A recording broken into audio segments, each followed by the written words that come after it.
This may seem like a piece of quiet woodland, but this place was once Hitler's home. Everywhere you look, there's brickwork and bits of stone. This actually was Hitler's house. This is the Berghof. It was a place he loved above all others, his own refuge. And where I'm standing now is the main living room. And it was once stuffed full of tapestries and great works of art. And actually, I've got an incredible bit of film footage shot by Eva Braun. Of course, back then, this was a silent movie, but modern technology has enabled us to work out what it was he was saying. And what he says is really fascinating. When the people see that I support art, they will do so too. That's why I've been collecting so many pieces of art. Yes, one day these will all belong to the German people. And then he turns, pauses, looks back and says, I am merely the curator. Hitler had a dream to create the world's most spectacular art collection. It was a dream that would become Europe's nightmare. At the end of World War II, the Allies made a series of shocking discoveries. Hidden in trains, bunkers, and deep underground, they found mountains of stolen treasure. That must have been like going into Aladdin's cave. Hitler and the Nazis had looted an entire continent and committed the greatest theft in history. Now, a team of investigators is opening up cold case files of Nazi plunder still missing today. We're talking about things that are worth tens of millions of dollars. Robert Edsel is an expert in Nazi-looted treasure. Hundreds of thousands of objects are still missing. Well, we have a lot of digging to do. Joining him is Second World War historian James Holland. None of this was really his. He'd just taken it. And investigative journalist Connor Woodman. And this is a genuine treasure hunt. We dig a hole in the ground and we find those cases. Their mission, uncover new clues. Oh gosh, this is it. Explore Nazi hideouts. Whoever built this brick wall really didn't want anyone to get through to the other side. Find out how the treasure was stolen and where it might be now. What a piece of history.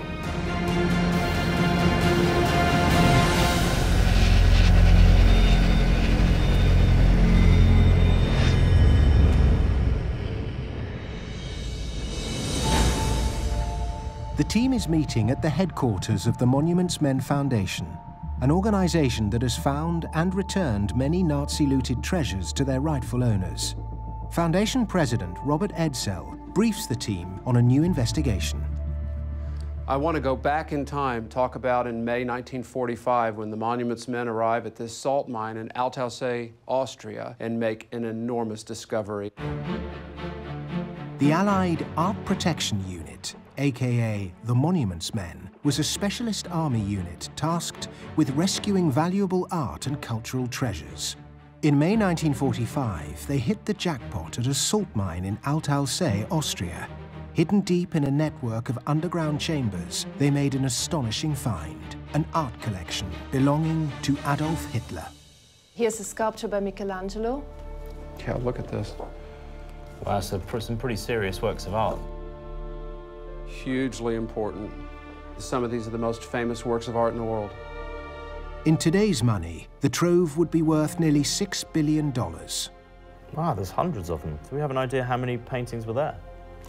Well, actually, I've got a report here which has a kind of inventory, and it's just incredible. There's hundreds of drawings, 954 etchings, 134 sculptures, and a staggering 6,577 paintings. 6,500 paintings? Yeah. Well, the Monuments Men arrive here, and they don't realize it at the time, but they're the first detectives on what was a crime scene. These are crime scene photos, and it's taken the passage of time for us to get this all into perspective and try and wrap our heads around the enormity of this theft. Well, some of it he has bought, hasn't he? Yep.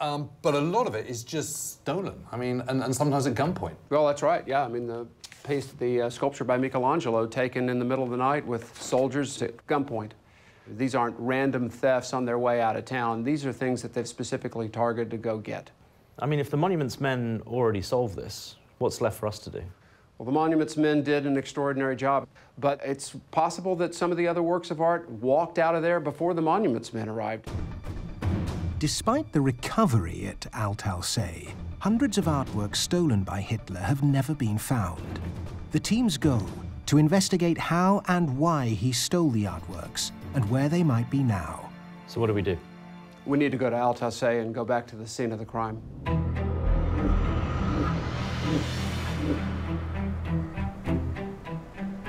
Connor and art historian Dorothee Schneider fly into Austria to investigate the location where the looted artworks were discovered. Althusser is still a working salt mine, but those areas which stored Hitler's art collection have been preserved for posterity. So this is the entrance to the mine. Oh my God, look at that. Oh, it's huge. It goes all the way back. Go on then, I'll follow you. Okay.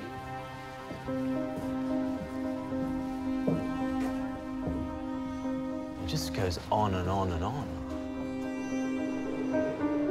Salt has been carved out of these mountains for nearly 900 years. They're honeycombed by hundreds of subterranean chambers, linked by nearly 70 kilometers of tunnels. Look at this place.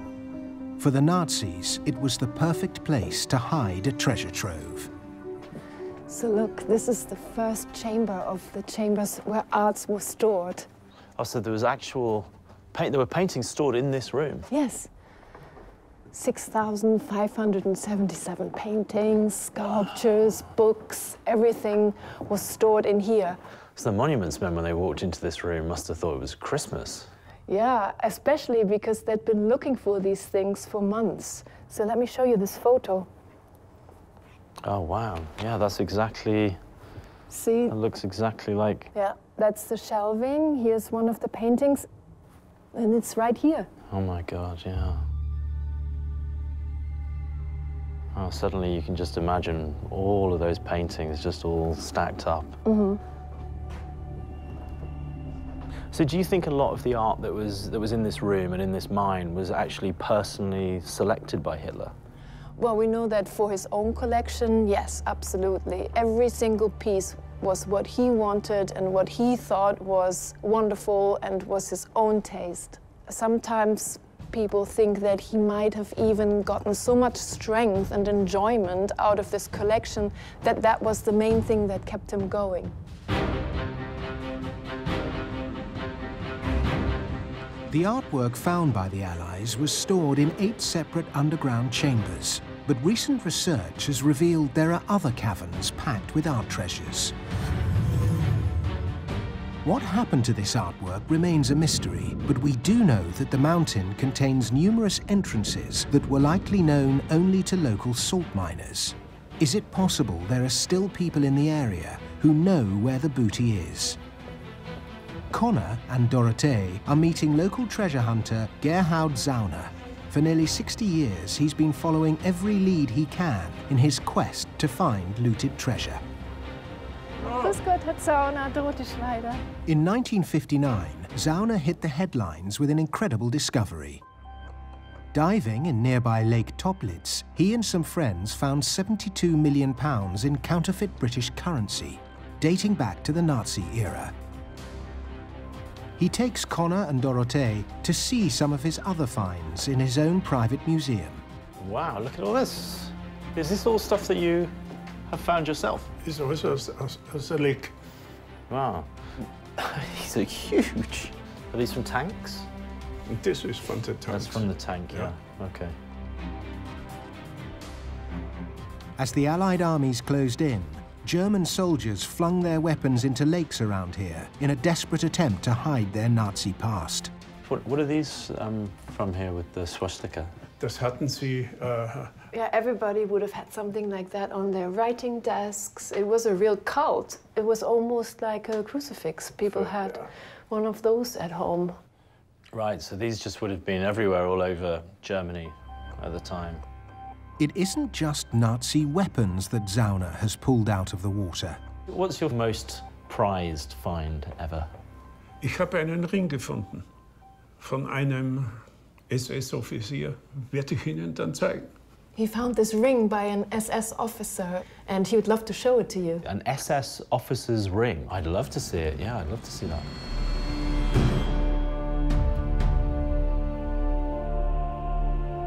Hier im Ringinneren ist der Name Milius eingraviert und Führers Geburtstag. So inside is the name engraved and Hitler's birthday.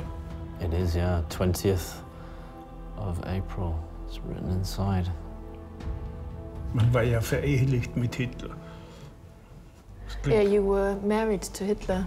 That's why his birthday is in there. That's an incredible find. Yeah. Yeah, I mean, to see that at the bottom of a lake. The SS ring is a rare find, but it's not what the team are looking for. Somewhere out there is Hitler's missing artwork. Explain to me, what are the laws in Austria with regard to finding treasure from the Second World War? Ihr Top Secret. Er bekommt nur Probleme, ja. Das behalten und still sein ist besser. The best thing is always apparently to keep quiet about what you found and have it at home and don't talk about it. Under Austrian law, any Third Reich artifacts must be reported to the government and evaluated for possible confiscation. In other words, it's entirely possible, if anyone has found anything of real value, they've kept it quiet. I'm just thinking about what Gerhard said, and I can't help but wonder whether the Austrian authorities, in their efforts to draw a line under the Second World War, aren't actually putting in force laws and regulations that make it more difficult for people to come forward and actually admit to what they have. And that's incredibly frustrating for people like me that just want to know the truth about what is still out there. The team are searching for treasure plundered by Adolf Hitler during World War II. Much of it was located after the war in a salt mine in Austria, but not all. In 2013, a remarkable discovery made headlines around the world. At its core was one of the murky characters hired to bring Hitler the world's greatest artworks, art dealer Hildebrand Gurlitt.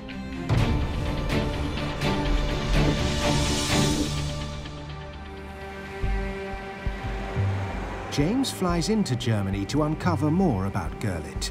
He's meeting with Marcus Sturzel, a lawyer who's been intimately involved in the case. Marcus, why have you brought me here to this kind of slightly nondescript street? Well, James, actually, this is a place where a man used to live, the son to a notorious art dealer, one of Hitler's henchmen. His name was Hildebrand Gurlitt, and this became one of the most incredible stories about looted art in recent years.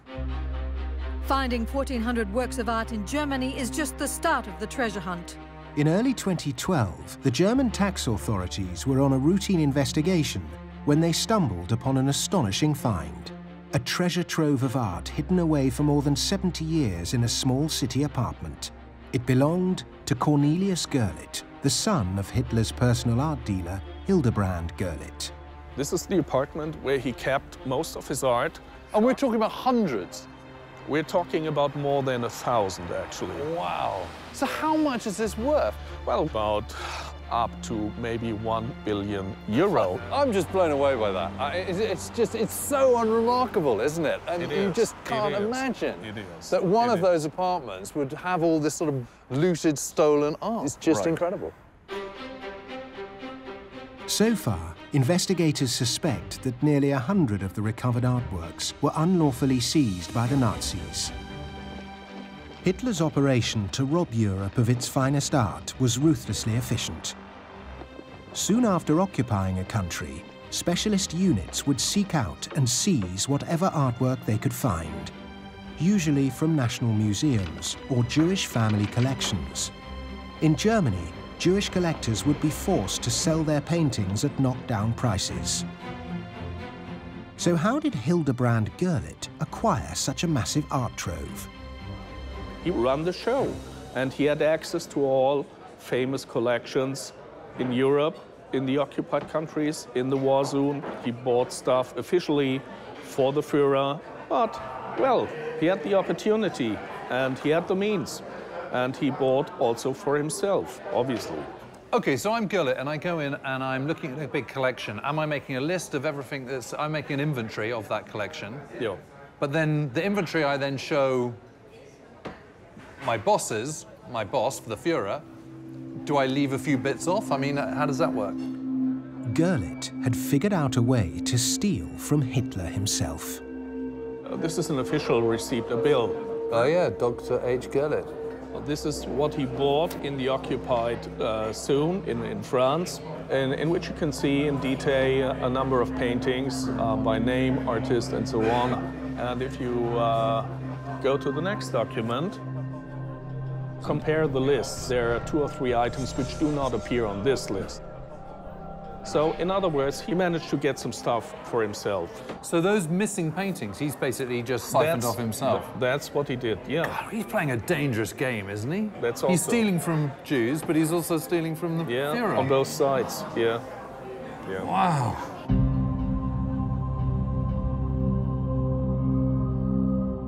Two years after finding Gurlitt's secret stash of art, Austrian authorities made another discovery. Hildebrand Gurlitt's son didn't just have a flat in Munich, he lived in a house in Salzburg too. And there, police uncovered another hoard of paintings, including incredibly rare pieces by Monet, Renoir, and Picasso. But the Gurlitt story doesn't end there. Hildebrand had a cousin, Wolfgang Gurlitt, who also dealt art during the war. He lived in the same region of Austria as the Altaussee salt mine, where Hitler's stolen art was stored. This is the address, so that villa on the right must be the house that Gurlitt used during the war. And the bungalow on the left, apparently it's still owned by the Gurlitt family. But you know, all week people have been coming up to us and saying that they know about looted art that's still hanging in private homes, but they won't come out and say it on film. It's amazing that after 70 years, there's still this veil of secrecy and, frankly, air of menace too. And it suggests to me that in this region here, there's still huge amounts of looted art that we just don't know about. Just a few miles away, Connor is searching for some of that hidden Nazi treasure. This is Lake Udensee. This is where Herr Zauner found the SS ring, and conditions are perfect today for diving. The lakes around here have proved a rich hunting ground for Nazi treasure. Why are we diving in this particular spot? There are some rumors that some SS troops dropped some wooden cases into the lake.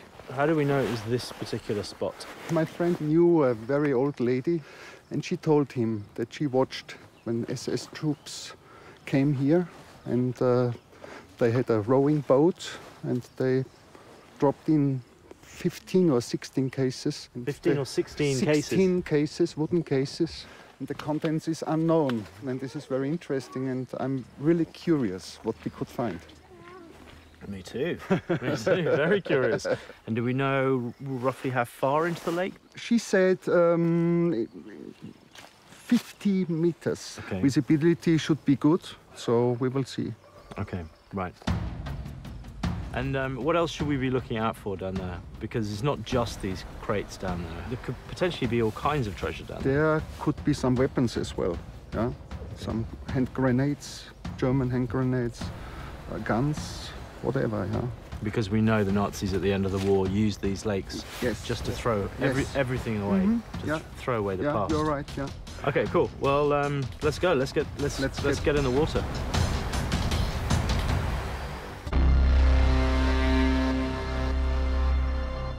Connor and the diving team are acting on information that Hitler's elite SS sunk 16 wooden crates in this lake. Is it possible those crates contain treasure stolen at the behest of Adolf Hitler? If the team are going to locate them, they're going to have to take great care not to disturb the deep layer of silt which covers the bottom of the lake.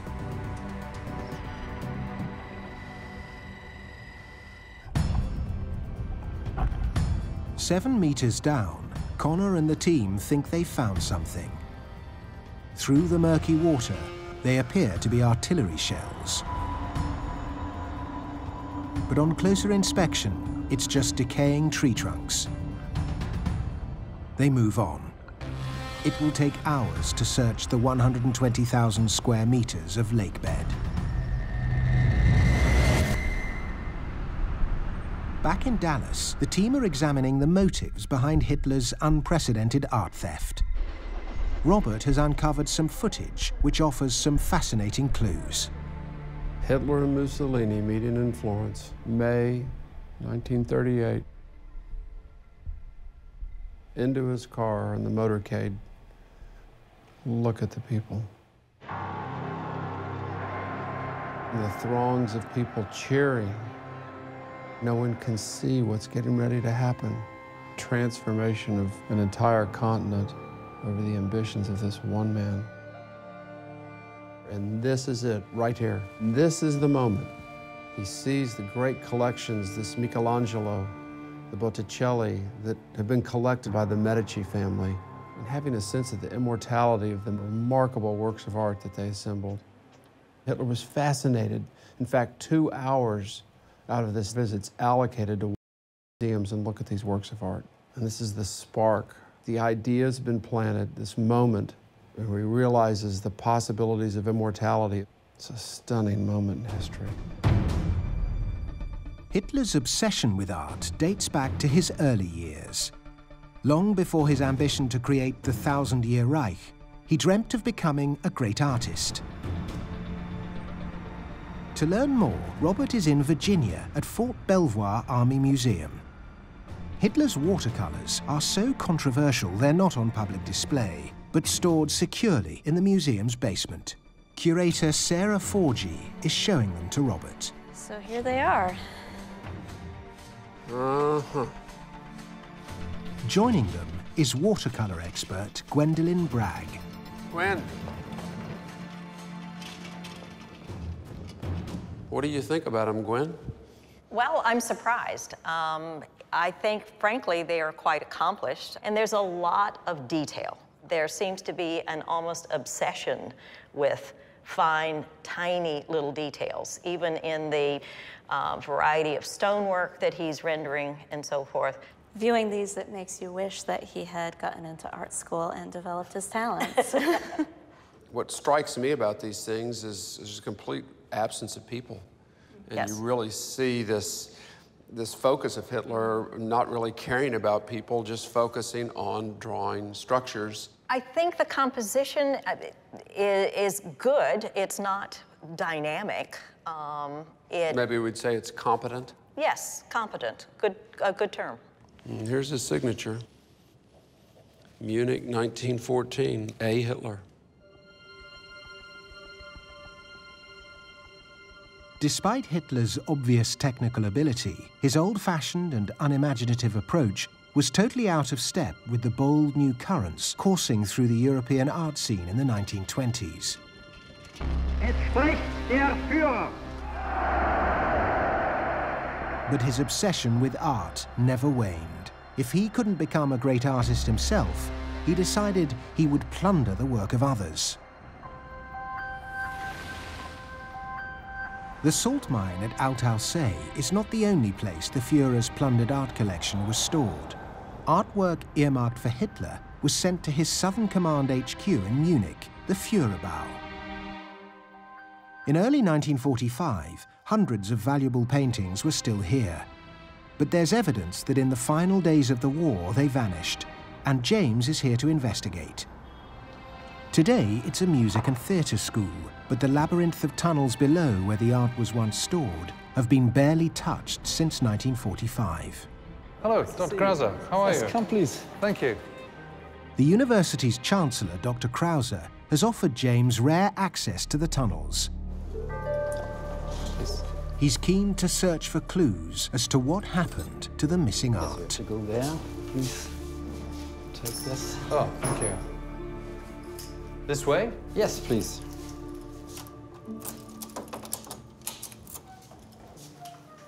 Oh my goodness, it just goes on forever.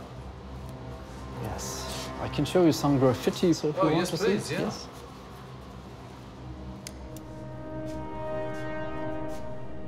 SS. Wow. Gosh, they go on and on. Yes. They're so extensive, aren't they? God, they are amazing. So here's the entrance to the air shelter. In 1944, with the Allied air bombardment nearing its climax, Nazi officials decided it was no longer safe storing the priceless hoard here. It was moved to the salt mine, where it was later found by the monument's men. These rooms would have just been filled with amazing works of art. Some 1,000 paintings. 7,000. But stolen art kept on arriving at the Führerbau. As the Allies closed in, it became too risky to move it to the mountains. In early 1945, there were still some 700 valuable paintings stored here. Look at these. Potato cellar. Yeah, Kartoffelkeller. Look at that. Look at that, they've just shot it off. These tunnels weren't just used for storing Hitler's art, but also food. It looks like starving locals broke in when the guards fled. It's absolutely incredible to see this, because this is a potato store, and you can see the bullet holes absolutely smashed away the lock. These are made by local civilians in Munich, and they're just desperate to get their hands on the potatoes in here. They're so hungry. But what it also shows is that if they can get in down here to get the potatoes, they can also come down and take any bits of art that were there. Yes. You know, this is no longer a secure, safe place for these precious works of art.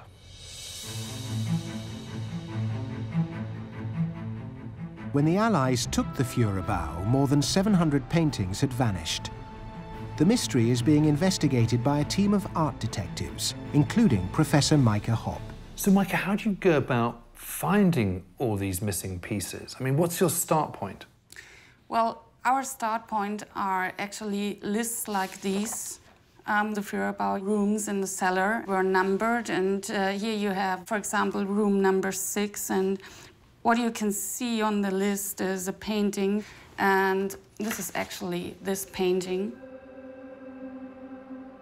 The only thing that we know about this painting is the National Gallery in Berlin bought it in 1967 from a Munich private person. Exactly. Right, so in other words, that Munich private person got in there on the night of whatever it was in April 1945, took it home, hung it on the wall for a bit, and then sold it in 1967, probably. Probably. We don't know it exactly, but of course this might be the case. It's a challenging forensic investigation. When valuable paintings emerge into the art market, Maike and her colleagues identify them. And if there's evidence they were stolen by the Nazis, then the legal process begins to return them to their rightful owners. Does it kind of still shock you, the degree of this? Of course. Sometimes it is still unbelievable how many paintings they transferred from the whole of Europe and collected together again.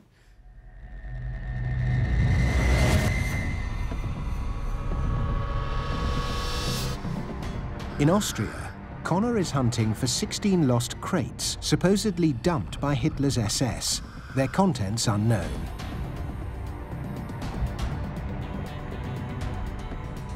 Visibility on the dive can be pretty good. But if you disturb the sediment, that can quickly change.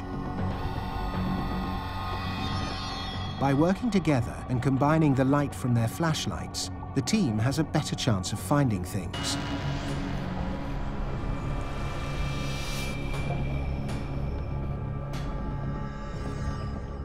But after 4 hours searching, their air tanks are almost empty. It's time to call off the quest for now. Hey, hey, hey.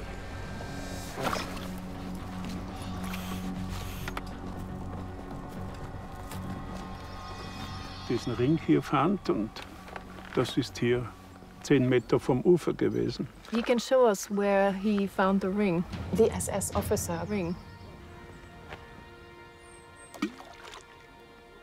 Yeah, it's amazing, isn't it? Because that means that That SS officer 70 years ago must have stood exactly where you are now and taken that ring off and thrown it into the water there.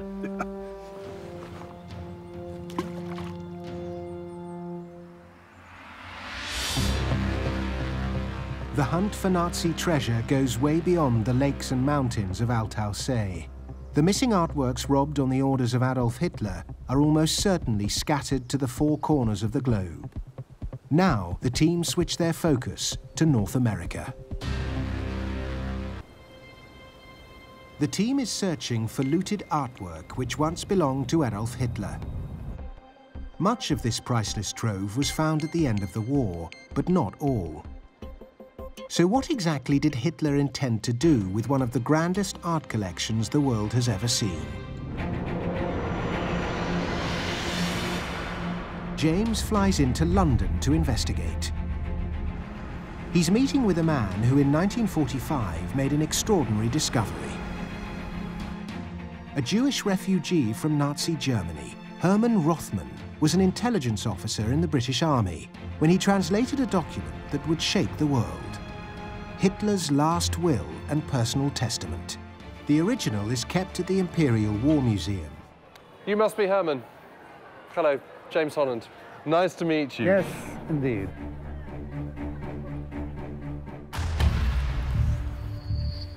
Oh, gosh, look at that. Can I touch it or not? Of course you can, yes. So take me back, Herman, to the day when you first saw this. So what happened? What happened was something which we will never forget. I was woken up at 4 o'clock by my commanding officer, and he said, have a look at this. What do you think it is? The impression I had was that this is such an important document, even without translating it. I knew that it was Hitler's will, Hitler's private will. You're touching something that he was touching in that bunker in those last desperate moments. Hitler's will was found hidden in a German soldier's uniform, and it reveals that even as he contemplated suicide in his bunker, he had no regrets for unleashing a war that killed 60 million people. But what the will does say helps explain his pathological desire to plunder Europe's greatest artworks.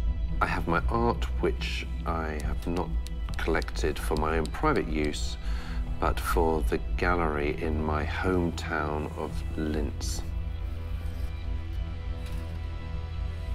And signed by A. Hitler.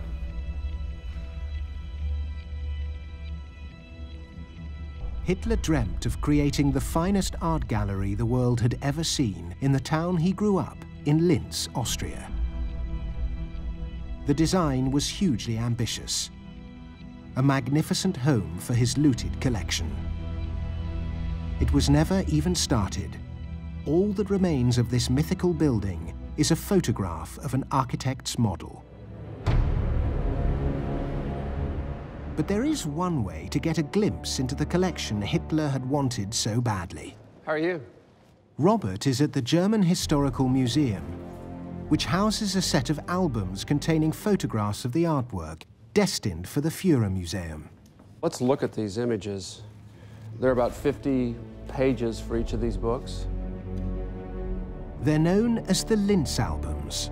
Over the course of the war, 31 of them were made by the Nazis as they acquired artwork for the Führer. Amazing to think these were presented to Adolf Hitler for his birthday and then on special occasions. These are some of the greatest names in painting. I'm sure that Hitler would have looked at these with a great sense of satisfaction. It's a sort of collection of trophy art. It is the big names, the big labels that you needed in order to have an old master collection of some kudos, of some standing.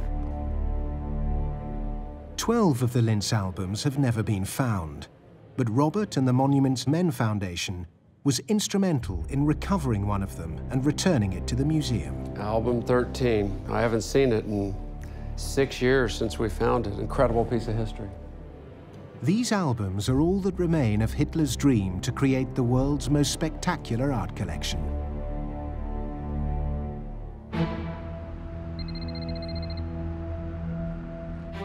Back in Dallas, the team are hard at work. In Europe, they've hit a series of brick walls. But Robert is renowned for finding and returning art stolen during the Nazi era. And he knows that some objects found their way to North America after the war. Although it was against the rules, it was commonplace for GIs to bring home so-called souvenirs. Yeah, while I'm sitting here looking at the document. There's been a new development. The daughter of a veteran has contacted the National World War II Museum in New Orleans, wanting to return a piece of art that's been in her family for nearly 70 years. And the museum has asked Robert to help figure out who the rightful owner is. A tapestry's surfaced, and it's in one of these photographs, and it was at the Eagle's Nest, this little dining room, and there's this Flemish tapestry. High up in the Bavarian Alps, Hitler's Eagle's Nest was just a few miles from his Berghof home. Like the Berghof, it was decorated with fine artworks, some of dubious provenance. I have a photo that they've scanned and sent to me. And you can see it's in great condition, this tapestry, an amazing, amazing connection having this photograph. And I'm off to New Orleans to the National World War II Museum to see it.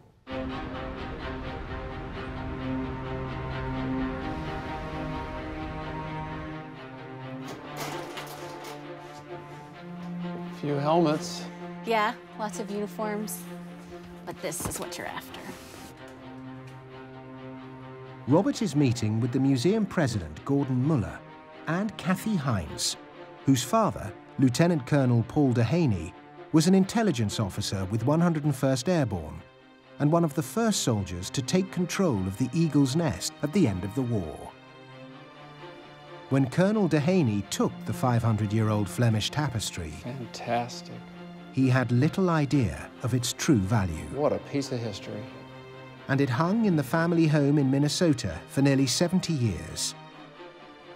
At today's prices, it's worth up to $80,000. If you see the piece, there are 4 boys and 2 girls, and there were 4 boys and 2 girls in our family. So we all had a role in the picture. Were you any one of these people in particular? I was this one. I was this one. And this was my Prince Charming right here. So to see it again is to see an old friend, but I'm ready to say goodbye and send it back home. Thank you, Kathy. Thank you. It's been a special journey together. It has been. Yeah. It has been. Yeah. Kathy wants to see the tapestry returned to its rightful owners. But for Robert and the team, working out who that might be after all these years is a challenge. To learn more, they need to go to Hitler's mountain retreat in the Bavarian Alps, the Eagle's Nest. James and art historian Dorothee fly into Germany to investigate further. Here we are. Let's go. Isn't that an amazing view? Oh, it's absolutely stunning. But the irony is, of course, is that Hitler didn't particularly like it up here. The whole place was built for him by Martin Bormann as his 50th birthday. That was the whole point of it. And when he brought him up, you know, really expecting lots of praise from his beloved Führer, Hitler was a bit sniffy about it. He didn't like heights. Wow, look at this. It's a lovely room. Oh, look, they've even got a picture on the wall. Is that it? Is that the tapestry? That's the one. Amazing. The photos show the tapestry took pride of place in Eva Braun's favourite room. And look, you can even see the lighting fixtures. It's exactly the same. Isn't that amazing? Amazing. Hasn't changed at all. Really hasn't. You know, we've no longer got that table in here, and the carpet is gone. Yep. But we found the tapestry. Brilliant. Oh, gosh, look at that. Look, you can see there's a graffiti here. Oh, yeah. 46. So these are done by American troops, obviously, here. And you can see that this would have been straight, wouldn't it? I mean, this has been chipped off. And what this means, of course, is that this has been spread to the four winds. There must be bits of this fireplace in homes all across the USA, don't you think? More than any other building, it is the one place, above all, that people most associate with Hitler. And you're an American serviceman at the end of the war. You're going to know that, and suddenly you're in it. You're pouring all over it. Of course you're going to want a memento. You're going to want a piece of that, whether it's a chip from the marble fireplace or even a tapestry. There's no doubt the tapestry donated by Kathy Heinz was once owned by Adolf Hitler.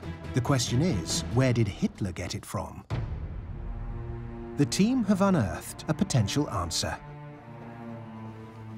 This is a sales receipt from a firm called Bernheimer in 1938, and it has to do with the tapestry that's at the National World War II Museum. And this is amazing because I know a Bernheimer, Conrad Bernheimer. I'll bet it's the same family. Their family was horribly looted during the war. We need to follow up with him.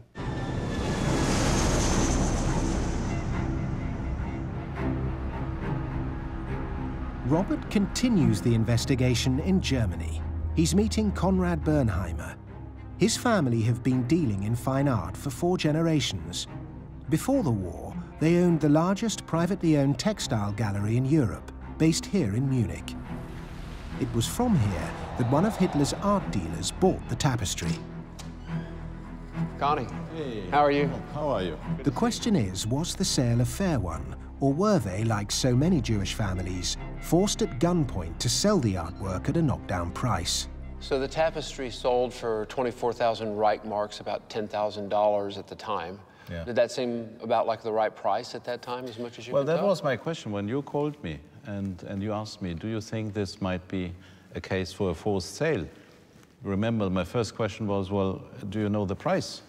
If it would be below the market value, then we could say maybe this could have been a forced sale. Yeah, $10,000 at the time was a lot of money. Was a lot of money. So, in a way, I would have felt stupid if I would have said this was a forced sale. For Conrad to stake a claim on the tapestry, he'd have to prove the sale was forced, and he doesn't have the evidence. But just weeks after the tapestry was sold, the Bernheimers' world changed forever. They were all taken, imprisoned, and taken to Dachau. My grandfather, my father, my uncle, all the male members of the family. And what happened to the business? It was taken over by the Nazis. In the end, the Bernheimers escaped Nazi Germany for exile in the US and South America. Conrad has decided he isn't going to stake a claim to Hitler's tapestry, but this means Robert needs to work out who should rightfully own it. At their Dallas HQ, the team get down to work. Trying to establish who should be the rightful owner of a tapestry that once hung in Hitler's eagle's nest is not an easy task.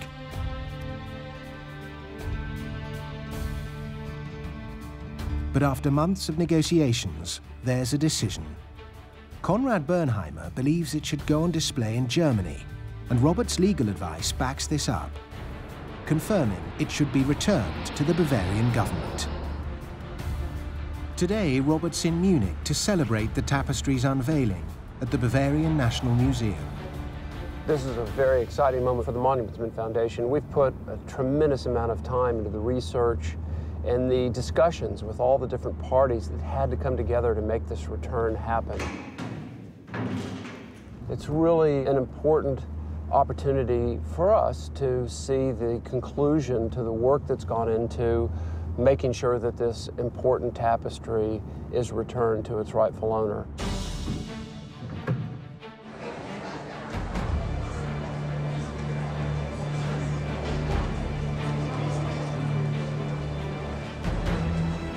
The two people central to the tapestry's return have flown in for the ceremony. Kathy Heinz, whose father took the tapestry, and Conrad Bernheimer, whose family business once owned it. Today, we're gathered to return a 16th century Flemish tapestry that once hung in Adolf Hitler's eagle's nest, and to thank those involved in its return.